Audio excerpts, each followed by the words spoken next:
Hello and welcome to Rotted Reviews, and today we're continuing on with the 4th annual Advent Calendar of Christmas horror movies as we count down to the 25th. And today I'd like to take a look at the 2021 British alien comedy action horror movie, Creatures. Directed by 𝗘𝗾𝗂𝗶𝗽𝗺, this movie centers around a group of seemingly 37-year-old college students studying astronomy as they try and go out to a site where they predict a comet will land. And of course, they get more than they bargained for when they come across a field of dead sheep and aliens. Most notably, two different types of aliens. One is a singular entity of a cute little furball, and then a group of murderous lizard men in little suits. Alright, so this movie, I was really struggling with where to really place it. It's kind of uniquely awful. Everything about it on kind of a singular level, if I were to kind of give it a A through F grade, it would probably be along the lines of a D or D minus. But that actually means everything about this movie. No individual component of this movie seemed to be an abject failure, nor did it seem to be a success in any way. Camera work, sound design, acting, written characters, written plot, special effects, every single level of this was just kind of and that, all combined together, actually made for something that was weirdly awful. I don't know any better way to put it other than it was way, way less than the sum of its terrible parts. The characters were all one-dimensional throwaways.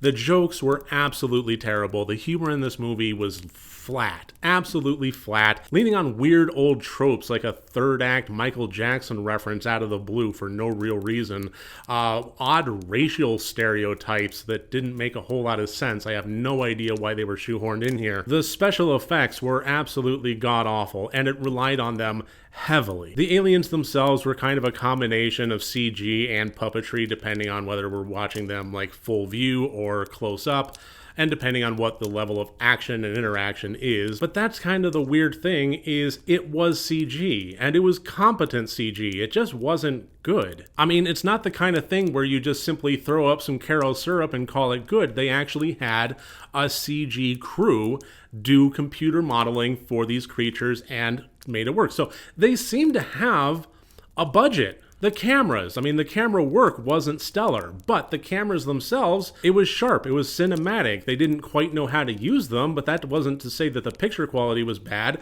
Again, it seemed like there was a budget behind this. The cast wasn't bad. This had 𝗘𝗾𝗂𝗶𝗽𝗺 Fernandez in it. You might know him as Danny Rojas from Ted Lasso, but clearly they didn't know how to direct or utilize them properly. It was just the most bizarre circumstances of some really shiny tools in the tool chest and absolutely no level of decent craftsmanship. As I was watching it, I was really kind of racking my brain in what I would give as a 5-mile summary of this film, and I actually kind of had a little bit of a brain spark moment.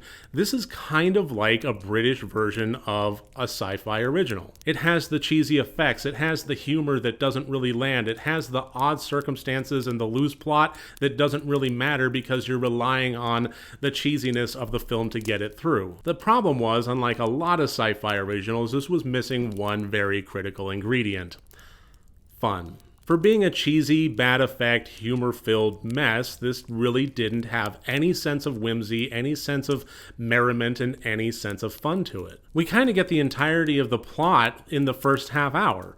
They find the aliens attack, that's pretty much all that happens. And I was kind of wondering, how are they going to stretch this to the entirety of the hour and 43-minute long runtime that it has? And the answer to that is pretty much take the last half hour and copy, paste, copy, paste, copy, paste. Not really adding any new components, any new ideas, any new levels of humor. Really, the only thing new that it brought to the table was new characters so that it continue with the cannon fodder. I'm honestly kind of flabbergasted by this film. This had every opportunity to be a whimsical cheese fest, and it absolutely blew it on every level. So for those of you that watched the trailer and thought, hey, maybe this is pretty cute in kind of a endearing, silly way, I'm sorry to say that just wasn't the case. So I think that should about do it for this review of Creatures. Thank you so much for joining me here today. I look forward to seeing you tomorrow on my next review. Remember, next time you want to watch a horror movie, first make sure that it's good and rotted.